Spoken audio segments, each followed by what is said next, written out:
Hi guys, and welcome back to my YouTube channel. This is my second true crime video, and today I'm going to be covering Andrea Yates, the tragic story of her and her 5 children. So to start off, I'd like to give a little bit of background into Andrea Yates' life. So she was born in Howesville, Texas on July 2nd, 1964. And her childhood was filled with mental illness. Her teen years were filled with mental illness. She had bulimia, and at 17 years old, she confessed to her friend that she actually wanted to commit suicide. However, she was still really well liked. She graduated valedictorian. Among other things, she was a member of the National Honor Society and the captain of her swim team. She had a lot going for her in her childhood years, even though she struggled a great deal. And then in the summer of 1989, after completing school to become a registered nurse and being a registered nurse for quite some time, she met her husband, Russell or Rusty Yates. They were married on April 17th, 1993, and they bought a 4-bedroom house together. Now they said that they were going to have as many babies as nature would allow, so they got started pretty quickly in having children. In 1994, they had their first child, Noah, and they went from there. They ended up being involved pretty heavily in this religion that was pretty sketchy. It told them to downsize their house pretty much. If they had a nice, their nice 4-bedroom house, then they were sinners. So they downsized to this tiny little trailer, and at this point they had 3 children. So it was those 2 and their 3 children in this tiny trailer home. And then they moved again. They bought a bus. They bought a Greyhound bus that the guy who actually ran their religion was selling. So then they moved on to that, and then they had their 4th child. So they had a pretty full bus house. So finally, after the birth of her 4th child, she ended up having a really bad nervous breakdown. So on June 16th, 1999, Rusty came home. She had called him home. She said, "Hey, I need you to come home. I need you to come home." And he kept asking her what was wrong, and she couldn't tell him. So he got home, and he found her shaking and then chewing her fingers. Not her fingernails, her fingers. And then the day after that, she tried overdosing on pills. So she was admitted to the hospital. And the thing about this is that, of course, the religion also doesn't like the use of medications, modern medications, all of that good stuff. So, of course, they did not like Andrea being on these medications that the hospital put her on. So when she was released, she would go to crazy lengths in order to not take her pills. And at this point, they thought that she had all sorts of different things, psychosis, postpartum psychosis. So they had her on all these different medications. And she would end up putting it into her cheek and then spitting it out later so that she wouldn't have to take it, and all sorts of other methods so that she wasn't actually ingesting the medication, but that everyone around her thought that she was. So the mental illness continued to progress and get worse over time. And then shortly after she was released from the hospital, she again was admitted by her husband because since she, of course, wasn't taking the medication, she had another breakdown where she was begging her husband to allow her to die while she held a knife to her throat. So again, they prescribed her more medication that she didn't take.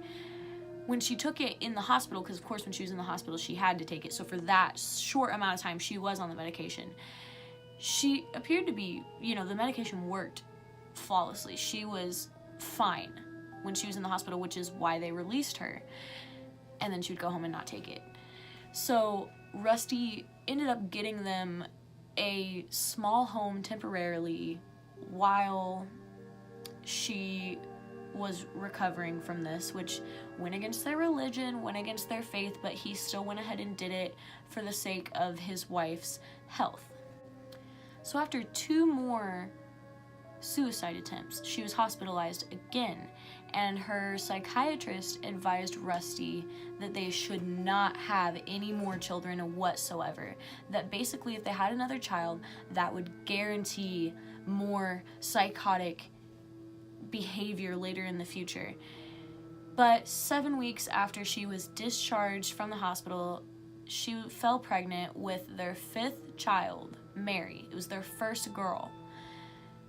This was obviously not what was recommended whatsoever, but as the couple said, starting out their marriage, they were going to have as many children as nature possibly allowed them to have.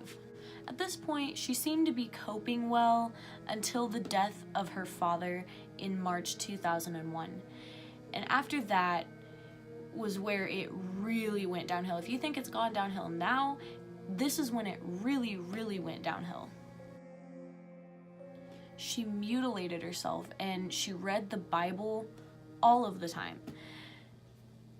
But she read it in a way that corresponded with her beliefs, which was ran by a guy, I mean, I don't want to call him a cult leader, but it was kind of like that, I think, because it wasn't any sort of known religion, I don't think. I think it was just this guy running everything his own way. I think it really was more like a cult, but I'm not 100% sure.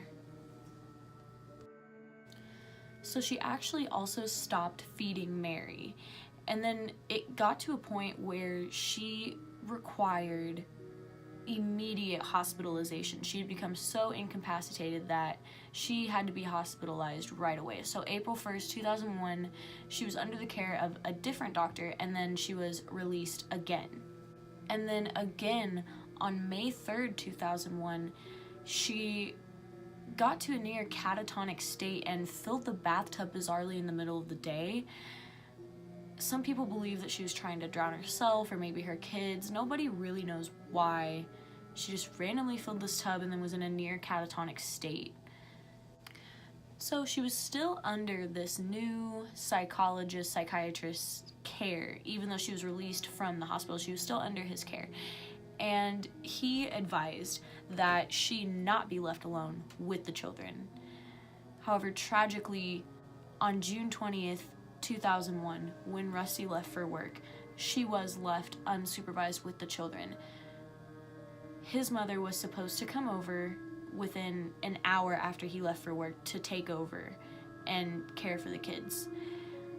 But in the span of that hour, Andrea drowned all 5 of her children. It was completely tragic. She would take them one by one, drown them, lay them on the bed. And she continued to do that until she got to her firstborn son, who was 7 years old, Noah. And she had actually not removed Mary's body, which was the youngest. She was 6 months old. She had not removed her body yet when Noah came in, and he was asking what was wrong with Mary. And before he could get anything else out, she took him and drowned him. Then she removed Mary's body and took her and laid her out on the bed and left Noah in the tub. She then called the police and just repeatedly said that she needed someone to come there. She didn't say why. She gave no other explanation. She just said that she needed people there. At first, it was really creepy because at first she said that she just needed a police officer, and then they asked if she needed an ambulance. She's like, oh yeah, I guess, like, I need an ambulance. Like, yeah, you need an ambulance. And then she called Rusty and told him to come home immediately as well, kind of like that one day that he found her chewing on her fingers and shaking, only this time the scene was obviously a lot more gruesome. And it's really sad because I think that all of this could have been prevented had her husband taken all of this more seriously. I mean, she had been hospitalized countless times. So you have to know, the steps that you should take, because they told him don't leave her alone with the kids. And he did the exact opposite.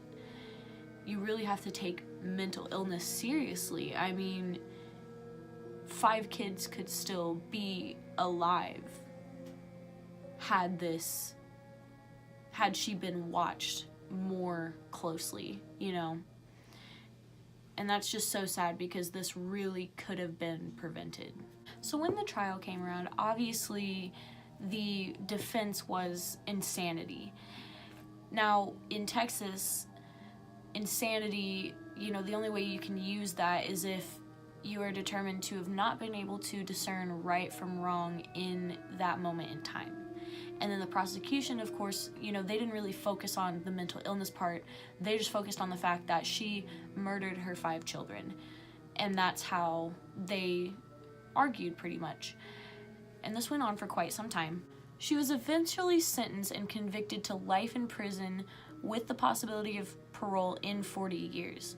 However, sometime down the road, they reopened and gave her a new trial because there was some evidence used that was incorrect. They said that an episode of Law and Order had aired right before the murders that depicted a mother drowning her children and then getting away with it by pleading reason of insanity.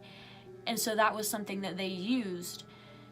However, they found out that that episode actually never aired. No episode like that existed. So they had to give her a new trial because there was a chance that the jury could have been influenced by that. So they gave her a new trial, and they did find her not guilty by reason of insanity and sentenced her to a mental institution. Some have said that the worst punishment that Andrea Yates could ever receive would be to basically live the rest of her life knowing what she did, but in a different kind of way, because they're going to have to put her back on all of her medication, so her mind is going to be clear. She's not going to be thinking all of these irrational thoughts driven by her mental illnesses. So her mind's going to clear, and she's going to realize the severity of what she had done. When she was asked why she would drown her children, she said that it was because her leader, her religious leader, had said that when the children are stumbling, it's better to kill them and yourself than to let them continue stumbling. And when they asked her what stumbling meant, she said that they weren't obeying everything that she would tell them to do. And that's why. Now, everyone who was ever around their children said that they were very, very well behaved. It was just little things that kids do.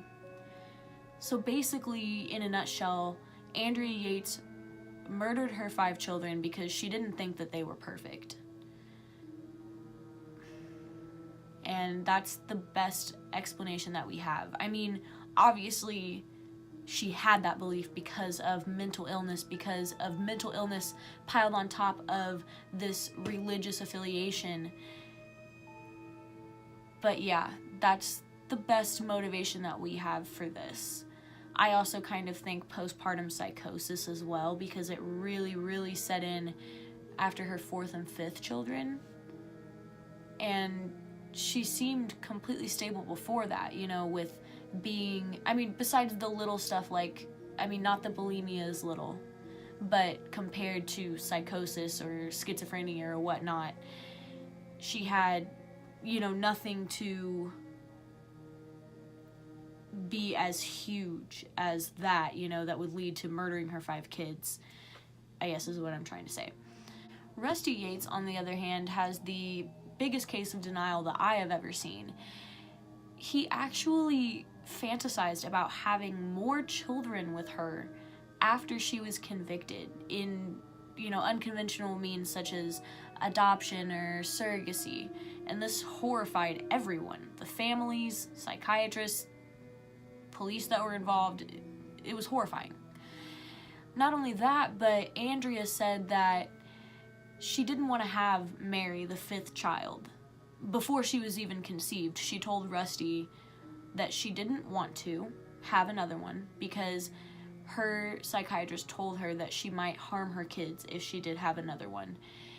And he just persuaded her to have another child, even though he knew the potential consequences. He also knew and was very well aware of the fact that she was not supposed to be left alone with the children.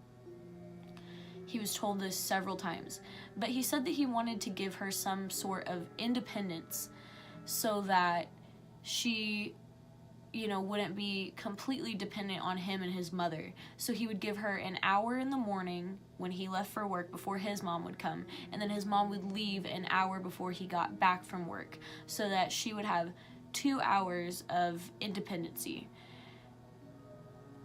She had been hospitalized so many times so recently leading up to this that I don't think that's a smart idea. I mean, if like a year had passed and no more hospitalizations, then I could see it. But not even a month after being released the last time, after a suicide attempt, that's just not a smart move.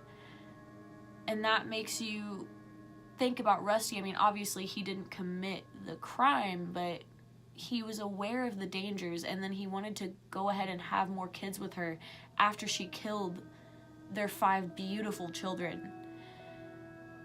So that makes you think about, his mental stability and where he's at with everything. So there you guys go. There is the story of Andrea Yates, the tragedy where she murdered her 5 children. And I hope you enjoyed the video. Later this week I'll be uploading a conspiracy theory video, which I'm really excited about. I haven't exactly chosen one yet, but I am working on that, and I'm really excited for it. So thank you so much for watching this video. Make sure you subscribe, hit the little notification bell down below so it can let you know when I post things. Leave a like, leave a comment, and thank you so much.